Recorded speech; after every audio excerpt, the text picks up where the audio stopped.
Hello and welcome to Think About It, where today we tackle a question that's being asked more and more frequently by folks on both sides of the political spectrum because it's frustrating, it's confounding, and it's nonstop. I'm speaking about the scandals, one after another, that seem to be making headlines across our nation, whether it's the Secret Service or the GSA or fill in the blank.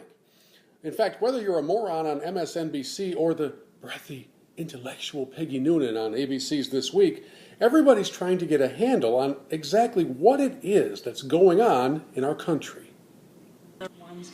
You have to wonder what is going on with those adults in serious, responsible, publicly paid for positions who have, it seems to me, less and less of a sense of probity, responsibility, the sort of basic adultness and maintaining of standards that we ought to be used to. It seems to me we've got a big slip going on there, and these two stories are part of it.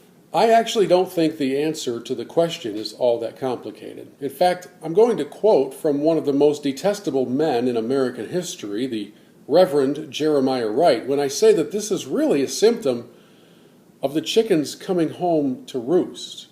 Back in the 60s and 70s, when protests galore were the pattern of every day, no one wanted to be fettered by rules. Nobody wanted to be told what was right and what was wrong. Certainly nobody wanted to be given moral absolutes that held you in check, that appealed to a higher power, that in some way made you responsible for your own actions.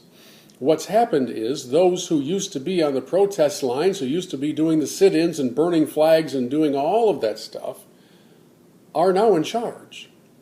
Yeah, those who were 19, 23, 25 or so back in the days of rampant protesting are now in charge of setting policy, in charge of conveying to their underlings exactly what sort of behavior and conduct is expected of you.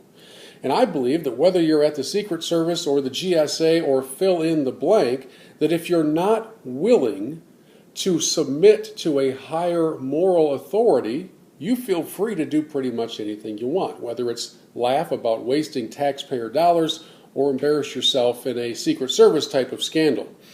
You see, we are in an entitlement society now. That's what we seem to be. Nobody can tell us anything. We're too smart.